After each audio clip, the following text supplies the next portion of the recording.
Guys, please subscribe our channel for more videos and please comments what you feel in this videos. Don't forget to support our channel. Okay guys, let's start the horror story. Hello friends, मेरा नाम अंकिता शर्मा है। मैं दिल्ली के आनंद विहार की रहने वाली हूँ। मैं पेशे से वकील हूँ। मेरे पति एक आईटी कंपनी में मैनेजर है। मेरे साथ जो घटना हुई है वो मैं आपको इस ब्लॉग के माध्यम से बताना चाहती हूँ। ये घटना तब की है जब मैं 26 साल की थी और 7 महीने से प्रेग्नेंट थी और अपने बेबी का ख्याल रखने के लिए छुट्टियों पर थी। उस रात मेरे पति जब शाम को ऑफिस से लौटे तो हमने पास ही एक पार्क में टहलने का प्रोग्राम बनाया। रात के 9 बज रहे थे और हम अपनी कार से वहां पहुंचे ताकि रात को वापस आते वक्त दिक्कत ना हो। वहां हमने देखा कि लोग बाग वहां टहल रहे थे। हमने भी वहां आधे घंटे तक चहलकदमी की। फिर जब थक गए तो वापस चलने का निर्णय किया। मेरे पति ड्राइवर सीट पर थे और मैंने जैसे ही अपनी तरफ का कार का गेट खोला, एक बूढ़ी औरत मेरे ड्रेस को खींचने लगी। मैंने इसे नॉर्मल बात समझकर उसे बिना पैसे दिए कार में बैठ गई। हमारी कार 5 मिनट चली ही थी और जब हमारी गाड़ी लाल बत्ती पर रुकी तो फिर वो ही बूढ़ी औरत सामने दिखाई दी। मैंने इस पर ज्यादा ध्यान ना देते हुए घर पर पहुंच गए। अगली रात जब मेरे पति किसी बिजनेस वर्क के लिए शहर से बाहर गए हुए थे और मैं घर पर अकेली थी, रात को 2 बजे के करीब जब मेरी नींद खुली तो जिसे मैंने देखा वो देखकर मैं बुरी तरह से कांप गई और आंखों पर विश्वास नहीं हुआ। मैंने देखा कि वही बूढ़ी औरत मेरे पलंग के बगल में बैठी हुई थी और कह रही थी, मेरे करीब आओ। एक बार तो मैंने सोचा कि शायद मैं सपना देख रही हूँ, लेकिन जब मैंने अपनी आंखें बंद कर वापस खोली तब भी वो वही खड़ी थी। मेरी दिल की धड़कनें बढ़ गई और यह सोचकर कि वो बच्चे को नुकसान ना पहुंचाए मैं घर के दरवाजे की तरफ बढ़ गई और बाहर निकलकर पड़ोसियों का दरवाजा खटखटाया। मैं बुरी तरह से डरी हुई थी, लेकिन मैंने पड़ोसियों को कुछ नहीं बताया ताकि वो कहीं मुझे पागल ना समझ बैठे। मैंने तुरंत अपने पति को फोन किया और उसी वक्त गाड़ी से सुबह 5 बजे तक घर आ गए। मैंने उनको सारी घटना बताई। जब ये बात मेरी माँ को बताई तो वो तुरंत मेरे घर आ गई और उन्होंने घर में छोटा सी पूजा करवाई ताकि वो बूढ़ी औरत उसे दोबारा ना दिखे। उस पूजा के बाद मैंने कभी उस बूढ़ी औरत को नहीं देखा। तो इस तरह फ्रेंड्स, मेरी माँ की सलाह से मैं और मेरा बच्चा सुरक्षित रहे। दोस्तों, अक्सर ऐसा होता है कि गर्भावस्था के दौरान आपको कुछ विशेष ऐसी जगहों का ध्यान रखना पड़ता है जहां से कुछ रूहें अक्सर साथ लग जाती है। Guys, what you think it's true story or not? Comment us. Okay guys, next story. Hello दोस्तों, मैं अजय आप लोगों के लिए एक और कहानी लेके आया हूँ जो कि एक परेशान आत्मा की है। ये कहानी एक गांव की है जिसका नाम है कोलागढ़। कोलागढ़ का जंगल बहुत भयानक है। उस जंगल में भूतों प्रेतों का ज्यादा डर था। वहां के लोगों का मानना था कि आत्माएं भूत प्रेत होते हैं। उन्होंने भी इस बात पर तब यकीन किया जब उन्होंने ये सब अपनी आंखों से देखा। उस गांव में एक औरत थी, उसका दिमाग कुछ ठीक नहीं था। उसका पति भी एक एक्सीडेंट में मर गया था। तब से वह कुछ अजीब सी हो गई थी। कुछ लोग उसे पागल कहते थे।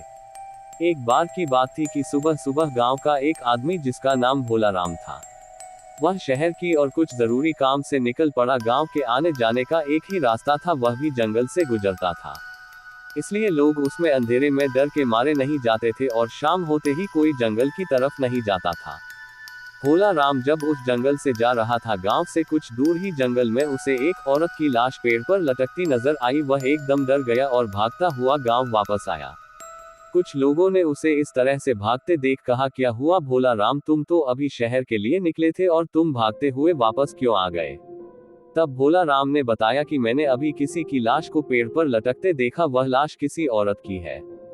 देखते देखते सारा गांव इकट्ठा हो गया कि क्या हो गया, कहाँ है लाश, चलो चलकर देखते हैं। तब सारा गांव उसे देखने को चल दिया। देखते क्या है कि एक औरत की लाश पेड़ पर लटक रही है। देखते ही गांव वालों ने कहा कि ये तो पागल लग रही है। कुछ लोगों ने कहा इसे नीचे उतारो और इसका दाह संस्कार कर दो। कुछ लोगों ने कहा छोड़ो, इसका है ही कौन जो इसे आग देगा। वैसे भी इससे सारा गांव परेशान हो गया था, चलो इससे तो पीछा छूटा।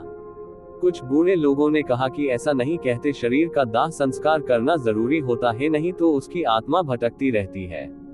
तो कुछ लोगों ने कहा कि तो जाकर उतार ले उसे और कर दे दाह संस्कार। बड़े आए सुझाव देने वाले, वैसे भी इस जंगल में आत्माओं की कमी नहीं है और एक और आत्मा सही। चलो धीरे धीरे सारे लोग चलते बने। दोस्तों, 8-10 दिन तक वह लाश ऐसे ही पेड़ पर लटकती रही, किसी ने उसे उतारा तक नहीं।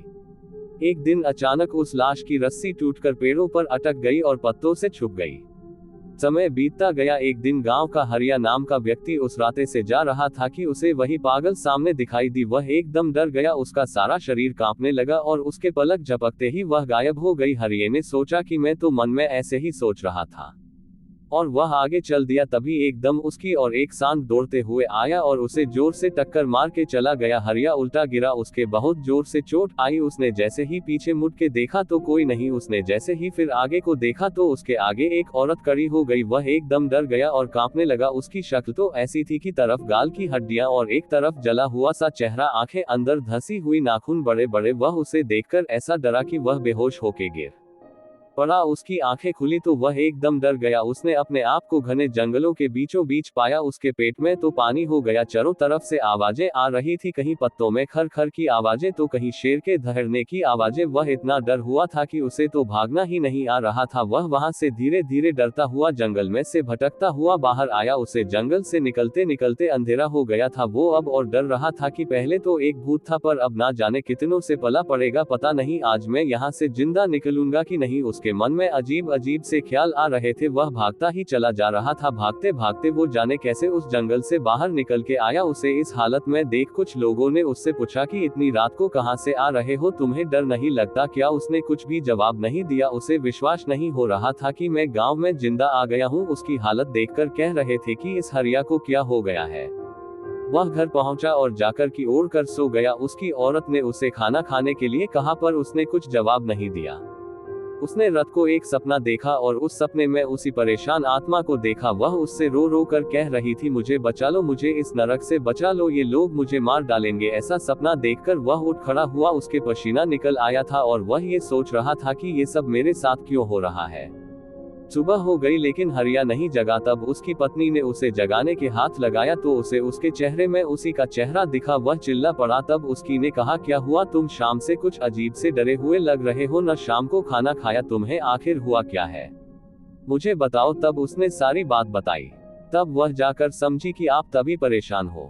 धीरे धीरे ये बात सारी गांव में फैल गई कि वह पागल औरत भूत बन गई है। तभी कुछ लोगों ने बताया कि रात को यही आवाज कुछ लोगों ने सुनी जो जंगल से आ रही थी कि मुझे बचाओ, मुझे इस नरक से निकालो। अब तो सारे लोग परेशान थे कि शहर का जाने का रास्ता भी बंद हो गया, अब हम लोग क्या करें। तब कुछ लोगों ने कहा कि हम लोगों को किसी महान आदमी की सलाह लेनी होगी कि ये सब मांजरा क्या है। तब किसी एक आदमी ने कहा कि पास के गांव में नथीलाल भगत जी रहते हैं, वह आत्माओं के बारे में बहुत कुछ जानते हैं। जब सुखिया के लड़के को एक आत्मा ने पकड़ लिया था तब उन्हीं ने उस आत्मा से उसे छुड़ाया था। तब कुछ लोगों ने कहा यही ठीक रहेगा। सब लोगों ने उस भगत जी को गांव में बुलाया और उन्हें सारी घटना बता दी। भगत जी ने कहा कि तुमने उसके शरीर को न जलाकर बहुत बड़ी गलती कर दी, चाहे वो कैसी भी थी। इतना बड़ा जंगल हो के भी तुम लोगों से 4 लकड़ियों का बंदोबस्त नहीं हो पाया था। इंसान कैसा भी हो, जब वह मर जाता है तो उसका दुश्मन भी उसकी अर्थी को कंधा देने को आ ही जाता है, पर तुमने तो सारी सीमाएं तोड़ दी। चलो अब जो भी हो गया है उससे निपटने के लिए अब तैयारी करो। तब भगत जी ने हवन किया और अपना ध्यान लगा के देखा तो उसे वह आत्मा बंधी हुई नजर आई। तब पंडित जी ने उससे पूछा कि तुम्हें यहाँ किसने बांध रखा है। तब उसने कहा कि मुझे एक दरिंदे ने बांध रखा है, पहले उसने मुझे मार के पेड़ पर लटका दिया था, फिर गांव वालों ने मेरे शरीर का अंतिम संस्कार भी नहीं किया। मेरे शरीर को उसने कहीं छुपा के रख दिया है, इसने मेरी आत्मा को कैद कर लिया है। जब तक मुझे मुक्ति नहीं मिलेगी इससे, जब तक मेरे शरीर का अंतिम संस्कार नहीं हो जाता। मैंने हरिया को भी ये बात बतानी चाहिए जब तक मैं उसे कुछ बताती, पर उससे पहले उस वहसी दरिंदे ने उसे चोट पहुंचाकर बेहोश कर दिया था। तब मैंने उसे उससे बचा लिया था। तब पंडित जी सब समझ गए और कहा कि तुम चिंता मत करो, मैं तुम्हें अवश्य मुक्ति दिलाऊंगा। तब भगत जी ने आंखें खोली। तब उन्होंने कहा चलो मुझे उस पेड़ के पास ले चलो जहां वह मरी थी। पंडित जी ने कहा कि जिस तरीके से अंतिम संस्कार करते हैं वह सारा सामान ले चलो। तब गांव वाले सारा सामान लेकर चल दिए, पंडित जी आगे आगे और गांव वाले पीछे पीछे। उन्होंने देखा कि वह पेड़ तो बहुत बड़ा हो गया है, वह बहुत घना हो गया है और लाश का कुछ भी अता पता नहीं है, नहीं उसकी हड्डियों का। तब पंडित जी ने कहा कि सारे लोग ऊपर चढ़ के ढूंढो, हमें ये काम शाम होने से पहले करना है।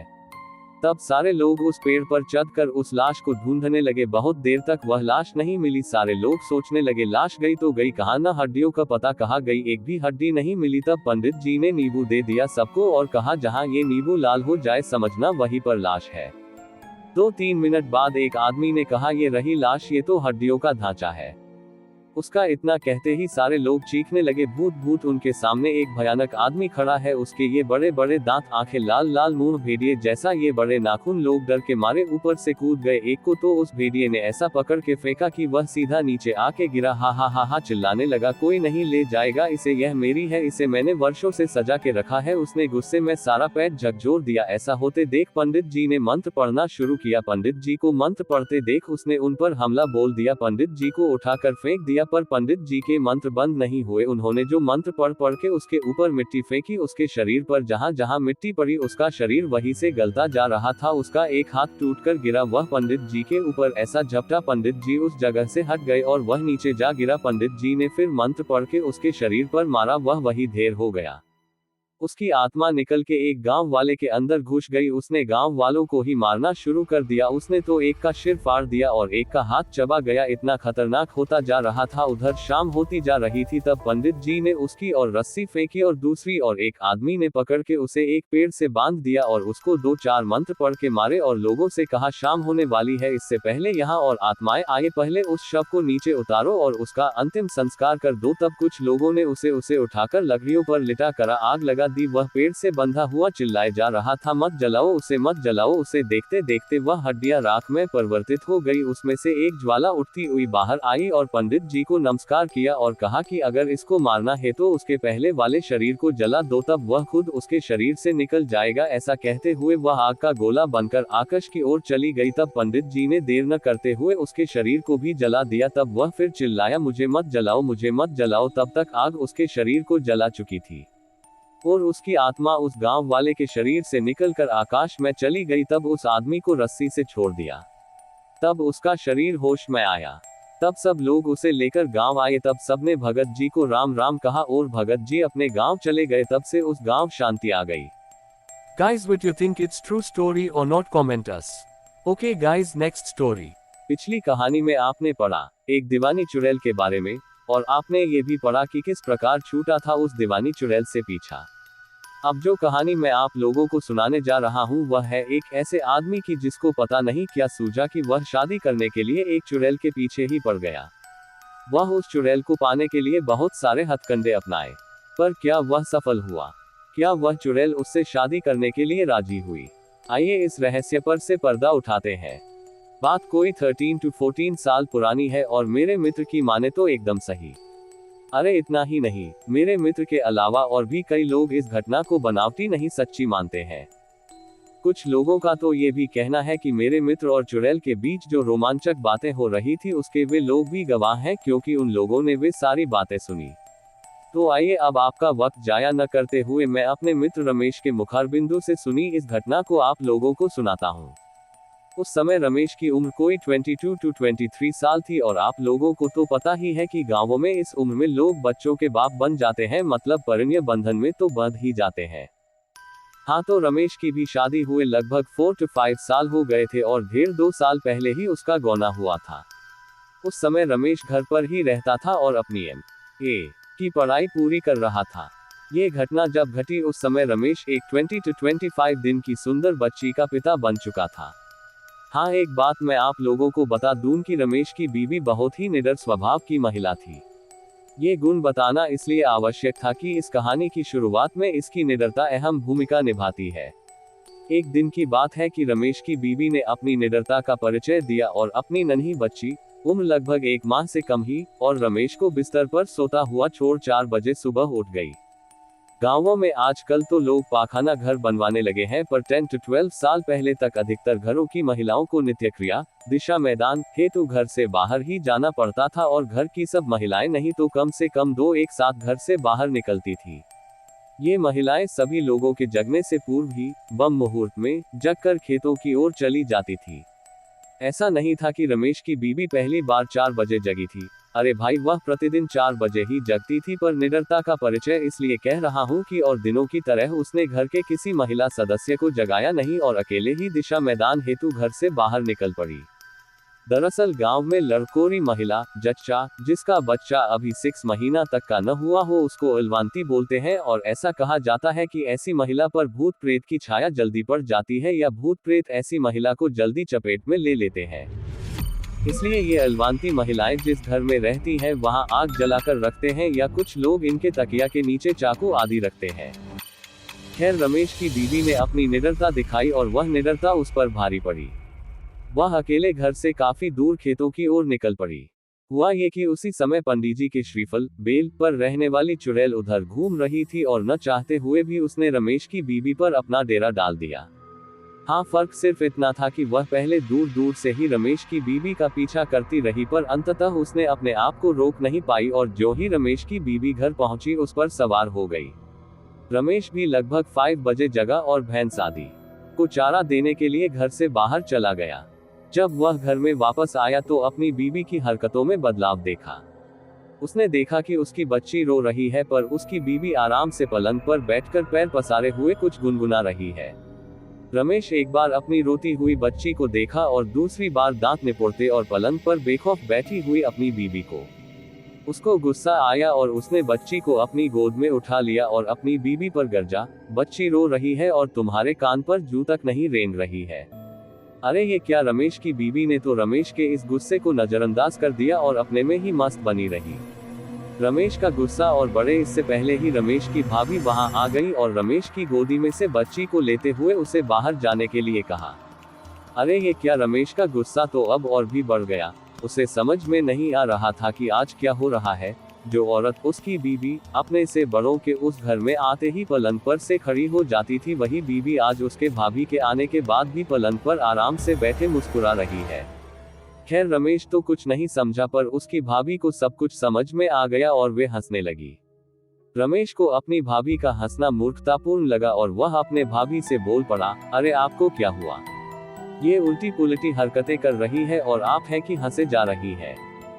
रमेश के इतना कहते ही उसकी भाभी ने उसे मुस्कुराते हुए जबरदस्ती बाहर जाने के लिए कहा और यह भी कहा कि बाहर से दादाजी को बुला लीजिए। भाभी के इतना कहते ही कि दादाजी को बुला लाइए, रमेश सब समझ गया और वह बाहर न जाकर अपनी बीबी के पास ही पलंग पर बैठ गया।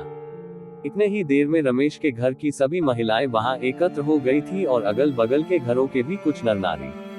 अरे भाई, गांव में इन सब बातों को फैलते देर नहीं लगती और अगर बात भूत प्रेत की हो तो और भी लोग मजे लेकर हवाई जहाज की रफ्तार से खबर फैलाते हैं। हाँ, तो अब मैं आपको बता दूं कि रमेश के कमरे में लगभग 10 से 12 मर्द औरतों का जमावड़ा हो चुका था और रमेश ने भी सबको मना कर दिया कि यह खबर खेतों की ओर गए दादाजी के कान तक नहीं पहुंचनी चाहिए। दरअसल वह अपने आप को लोगों की नजरों में बहुत बुद्धिमान और निडर साबित करना चाहता था। वह तनकर अपनी बीबी के सामने बैठ गया और अपनी बीबी से कुछ जानने के लिए प्रश्नों की बौछार शुरू कर दी। रमेश, कौन हो तुम? रमेश की बीवी कुछ न बोली, केवल मुस्कुराकर रह गई। रमेश ओझाओं की तरह फिर गुर्राया, मुझे ऐसा वैसा न समझ, मैं तुमको भस्म कर दूंगा। रमेश की बीवी फिर से मुस्कुराई, पर इस बार थोड़ा तनकर बोली, तुम चाहते क्या हो? बहुत सारे लोगों को वहां पाकर रमेश थोड़ा अकड़ेबाजों जैसा बोला, तुम मत बोल, मेरे साथ रिस्पेक्ट से बातें कर। तुम्हें पता नहीं कि मैं ब्राह्मण कुमार हूँ और उस पर भी बजरंग बली का भक्त। रमेश के इतना कहते ही उसकी बीवी चुड़ैल से पीड़ित थोड़ा सकपकाकर बोली, मैं पंडित जी के श्रीफल पर की चुड़ैल हूँ। अपने बीवी के मुख से इतना सुनते ही तो रमेश को और भी जोश आ गया। उसे लगने लगा कि अब मैं वास्तव में इस पर काबू पा लूंगा। वहां खड़े लोग कौतूहलपूर्वक रमेश और उसकी बीवी की बातों को सुन रहे थे और मन ही मन प्रसन्न हो रहे थे। अरे भाई, मनोरंजन जो हो रहा था उनका। रमेश फिर बोला, अच्छा, पर तूने इसको पकड़ा क्यों? तुमके पता नहीं कि यह एक ब्राह्मण की बहू है और नियमित पूजा पाठ भी करती है? रमेश की चुड़ैल पीड़ित बीवी बोली, मैंने इसको जानबूझकर नहीं पकड़ा, इसको पकड़ना तो मेरी मजबूरी हो गई थी। यह इस हालत में अकेले बाहर गई क्यों? खैर, अब मैं जा रही हूँ, मैं खुद ही अब अधिक देर यहाँ नहीं रह सकती। रमेश अपने बीवी की इन बातों को सुनकर बोला, क्यों, क्या हुआ? डर गई न मुझसे? रमेश के इतना कहते ही फिर उसकी बीवी मुस्कुराई और बोली, तुमसे क्या डर? मैं तो उससे डर रही हूँ जो इस घर पर लटक रहा है और मुझे जला रहा है। अब उसका ताप मुझे सहन नहीं हो रहा है। दरअसल बात यह थी कि रमेश के घर के ठीक पीछे एक पीपल का पेड़ था और गांव वाले उस पेड़ को बांसदेव बाबा कहते थे। लोगों का विश्वास था कि इस पेड़ पर कोई अच्छी आत्मा रहती है और वह सबकी सहायता करती है। कभी कभी तो लोग उस पीपल के नीचे जेवनार आदि भी चढ़ाते थे। और हाँ, इस पीपल की एक डाली रमेश के घर के उसी कमरे पर लटकती रहती थी जिसमें रमेश की बीबी रहती थी। चुड़ैल, अपनी बीबी की बात सुनकर रमेश हंसा और बोला, जा मत यहीं रह जा। जैसे हमारी एक बीबी है वैसे ही तुम एक और। रमेश के इतना कहते ही वह चुड़ैल हंसी और बोली, यह संभव नहीं है, पर तुम मुझसे शादी क्यों करना चाहते हो? रमेश बोला, अरे भाई, गरीब ब्राह्मण हूँ, कुछ कमाता धमाता तो हूँ नहीं। तून रहेगी जो थोड़ा धन दौलत लाती रहेगी। रमेश के इतना कहते ही वह चुड़ैल बोली, तुम बहुत चालू है। और हाँ, ये भी सही है कि हमारे पास बहुत सारा धन है, पर उस पर हमारे लोगों का पहरा रहता है। अगर कोई इंसान वह धन लेना चाहे तो हम लोग उसका अहित कर देती है। हाँ, और एक बात, और वह धन तुम जैसे जीवित प्राणियों के लिए नहीं है। रमेश अब थोड़ा शांत और शालीन स्वभाव में बोला, अच्छा ठीक है, तुम जरा कृपा करके एक बात बताओ, ये भूत प्रेत क्या होते हैं? क्या तुमने कभी भगवान को देखा है? आखिर तुम कौन हो? क्या पहले तुम भी इंसान ही थी? चुड़ैल भी थोड़ा शांत थी और शांत थे वहां उपस्थित सभी लोग, क्योंकि सब लोग इन प्रश्नों का उत्तर जानना चाहते थे। चुड़ैल ने एक गहरी सांस भरा और कहना आरंभ किया, भगवान क्या है मुझे नहीं मालूम, पर कुछ हमारे जैसी आत्माएं भी होती हैं जिनसे हम लोग बहुत डरते हैं और उनसे दूर रहना ही पसंद करते हैं। हम लोग उनसे क्यों डरती हैं ये भी मुझे पता नहीं। वैसे हम लोग पूजा पाठ करने वाले लोगों के पास भी भटकना पसंद नहीं करते और मंत्रों आदि से भी डरते हैं। रमेश फिर पूछा, खैर ये बताओ कि तुम इसके पहले क्या थी? तुम्हारा घर कहाँ था? तुम चुड़ैल कैसे बन गई? चुड़ैल ने रमेश की बातों को अनसुना करते हुए कहा, नहीं नहीं, अब मैं जा रही हूँ, अब और मैं यहाँ नहीं रुक सकती, वे आ रहे हैं। चुड़ैल के इतना कहते ही कोई तो कमरे में प्रवेश किया और रमेश को डांटा, रमेश, ये सब क्या हो रहा है? क्या मजाक बनाकर रखे हो? रमेश कुछ बोले इससे पहले ही क्या देखता है कि उसकी बीवी ने साड़ी का पल्लू झट से अपने सर पर रख लिया और हड़बड़ाकर पलंग पर से उतरकर नीचे बैठ गई और धीरे धीरे मेरी बेटी कहते हुए रमेश की भाभी की गोद में से बच्ची को लेकर दूध पिलाने लगी। रमेश ने एक दृष्टि अपने दादाजी की ओर डाला और मन ही मन बुदबुदाया, आपको अभी आना था, सब खेल बिगाड़ दिए, आधे घंटे बाद आते तो क्या बिगड़ जाता। Guys, what you think it's true story or not? Comment us. Okay guys, next story. आधुनिक समय में भूत प्रेत अंधविश्वास के प्रतीक के रूप में देखे जाते हैं, पर कुछ लोग ऐसे भी हैं जो भूत प्रेतों के अस्तित्व को नकार नहीं सकते। कुछ लोग पढ़े लिखे, जिन्हें भूत प्रेत पर पूरा विश्वास होता है, वे भी इन आत्माओं के अस्तित्व को नकार जाते हैं, क्योंकि उनको पता है कि अगर वे किसी से इन बातों का जिक्र किए तो सामने वाला भी, चाहे भले इन बातों को मानता हो, पर वह यही बोलेगा, पढ़े लिखे होने के बाद भी आप ये कैसी बातें कर रहे हैं। और इस प्रश्न का उत्तर देने और लोगों के सामने अपने को गंवारू समझे जाने से बचने के लिए लोग इन बातों का जिक्र करने से बचते हैं। मैं आज यहाँ दो वृतांत का वर्णन करूंगा, जिसको सुनने पढ़ने के बाद आपको क्या लगता है अवश्य बताएं। खैर, मैं भी तो भूत प्रेत को नहीं मानता, पर कभी कभी कुछ ऐसी घटनाएं घट जाती हैं कि भूत प्रेत के अस्तित्व को नकारना बनावटी लगता है। बात कोई 15 to 16 साल पहले की है। मैं जिस जगह पर काम करता था वहीं पास में एक फ्लैट किराए पर लिया था। इस फ्लैट में मैं अकेले रहता था, हाँ, पर कभी कभी कोई मित्र संबंधी आदि भी आते रहते थे। इस फ्लैट में एक बड़ा सा हॉल था और इसी हॉल से संबंध एक बाथरूम और रसोई घर। एक छोटे से परिवार के लिए यह फ्लैट बहुत ही अच्छा था और सबसे खास बात इस फ्लैट की यह थी कि यह पूरी तरह से खुला था। मैं आपको बता दूं कि इस फ्लैट का हॉल बहुत बड़ा था और इसके पिछले छोर पर शीशे जड़ित दरवाजे लगे थे जिसे आप आसानी से खोल सकते थे। पर मैं इस हॉल के पिछले भाग को बहुत कम ही खोलता था, क्योंकि कभी कभी भूलवश अगर ये खुला रह गया तो बंदर आदि आसानी से घर में आ जाते थे और बहुत सारा सामान इधर उधर कर देते हैं। आप सोच रहे होंगे कि बंदर आदि कहां से आते होंगे, तो मैं आप लोगों को बताना भूल गया कि ये हमारी बिल्डिंग एकदम से एक सुनसान किनारे पर थी और इसके अगल बगल में बहुत सारे पेड़ पौधे, जंगली झाड़ियां आदि थी। अपने फ्लैट में से नीचे झांकने पर सांप आदि जानवरों के दर्शन आम बात थी। एक दिन शाम के समय मेरे गांव का ही एक लड़का, जो उसी शहर में किसी दूसरी कंपनी में काम करता था, मुझसे मिलने आया। मैंने उससे कहा कि आज तुम यहीं रुक जाओ और सुबह यहीं से ड्यूटी चले जाना। पर वह बोला कि मेरी ड्यूटी सुबह 7 बजे से होती है, इसलिए मुझे 5 बजे जगना पड़ेगा और आप तो 7 to 8 बजे तक सोए रहते हैं, तो कहीं मैं भी सोया रह गया तो मेरी ड्यूटी नहीं हो पाएगी। इस पर मैंने कहा कि कोई बात नहीं, एक काम करते हैं, 4 बजे सुबह का अलार्म लगा देते हैं और तुम जल्दी से जगकर अपने लिए टिफिन भी बना लेना, पर हाँ एक काम करना, मुझे मत जगाना। इसके बाद वह रहने को तैयार हो गया। रात को खा पीकर लगभग 11:30 तक हम लोग सो गए। हम दोनों हाल में ही सोए थे। मैं खाट पर सोया था और वह लड़का लगभग मेरे से 2 मीटर की दूरी पर चटाई बिछाकर नीचे ही सोया था। एक बात और, रात को सोते समय भी मैं हाल में 0 वॉट का बल्ब जलाकर रखता था। अचानक लगभग रात के 2 बजे मेरी नींद खुली। यहाँ मैं आप लोगों को बता दूं कि वास्तव में मेरी नींद खुल गई थी, पर मैं लेटे लेटे ही मेरी नज़र किचन के दरवाजे की ओर चली गई। मैं क्या देखता हूँ कि एक व्यक्ति किचन का दरवाजा खोलकर अंदर गया और मैं कुछ बोलूं उससे पहले ही फिर से किचन का दरवाजा धीरे धीरे बंद हो गया। मुझे इसमें कोई हैरानी नहीं हुई, क्योंकि मुझे पता था कि गांव वाला लड़का ड्यूटी के लिए लेट न हो इस चक्कर में जल्दी जग गया होगा। बिना गांव वाले बच्चे की ओर देखे ही ये सब बातें मेरे दिमाग में उठ रही थी। पर अरे ये क्या, फिर से अचानक किचन का दरवाजा खुला और उसमें से एक आदमी निकलकर बाथरूम में घुसा और फिर से बाथरूम का दरवाजा बंद हो गया। अब तो मुझे थोड़ा गुस्सा भी आया, और चूंकि वह गांव का लड़का रिश्ते में मेरा लड़का लगता है, इसलिए मैंने घड़ी देखी और उसके बिस्तर की ओर देखकर गाली देते हुए बोला कि बेटे अभी तो 3 भी नहीं बजा है और तूने जगकर खटपट शुरू कर दिया। अरे ये क्या, इतना कहते ही अचानक मेरे दिमाग में ये बात आई कि मैं इसे क्यों बोल रहा हूँ, ये तो सोया है। अब तो मैं फटाक से खाट से उठा और दौड़कर उस बच्चे को जगाया। वह आंख मलते हुए उठा, पर मैं उसको कुछ बताए बिना सिर्फ इतना ही पूछा कि क्या तूने 2 to 3 मिनट पहले जगा था, तो वह बोला नहीं तो, और वह फिर से सो गया।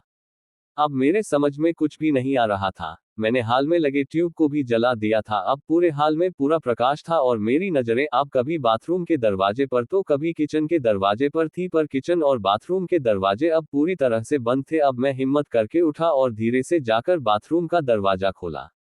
बाथरूम छोटा था और उसमें कोई नहीं दिखा। इसके बाद मैं किचन का दरवाजा खोला और उसमें भी लगे बल्ब को जला दिया, पर वहां भी कोई नहीं था। अब मैं क्या करूं? नींद भी एकदम से उड़ चुकी थी। इस घटना का जिक्र मैंने किसी से नहीं किया। मुझे लगा यह मेरा वहम था, और अगर किसी को बताऊंगा तो कोई मेरे रूम में भी शायद आने में डरने लगे। इस घटना को बीते लगभग 1 महीने हो गए थे और रात को फिर कभी मुझे ऐसा अनुभव नहीं हुआ। एक दिन मेरे गांव के 2 लोग हमारे पास आए। उनमें से एक को विदेश जाना था और दूसरा उनको छोड़ने आया था। वे लोग रात को मेरे यहाँ ही रुके थे और उस रात मैं अपने एक रिश्तेदार से मिलने चला गया था और रात को वापस नहीं आया। सुबह सुबह जब मैं अपने रूम पर पहुंचा तो वे दोनों लोग तैयार होकर बैठे थे और मेरा ही इंतजार कर रहे थे। ऐसा लग रहा था कि वे बहुत ही डरे हुए और उदास हों। मेरे आते ही वे लोग बोल पड़े कि अब हम लोग जा रहे हैं। मैंने उन लोगों से पूछा कि फ्लाइट तो कल है, तो आज की रात आप लोग कहाँ ठहरेंगे? उनमें से एक ने बोला रोड पर सो लेंगे, पर इस कमरे में नहीं। अरे अब अचानक मुझे 1 महीना पहले घटित घटना याद आ गई। मैंने सोचा तो क्या इन लोगों ने भी इस फ्लैट में किसी अजनबी आत्मा को देखा? मैंने उन लोगों से पूछा कि आखिर बात क्या हुई, तो उनमें से एक ने कहा कि रात को कोई व्यक्ति आकर मुझे जगाया और बोला कि कंपनी में चलते हैं। मेरा पर्स वहीं छूट गया है। फिर मैं थोड़ा डर गया और इसको भी जगा दिया। इसने भी उस व्यक्ति को देखा। वह देखने में एकदम सीधा साधा लग रहा था और शालीन भी। हम लोग एकदम डर गए थे, क्योंकि हमें वह व्यक्ति इसके बाद किचन में जाता हुआ दिखाई दिया था और उसके बाद फिर कभी किचन से बाहर नहीं निकला, और हम लोगों का डर के मारे बुरा हाल था।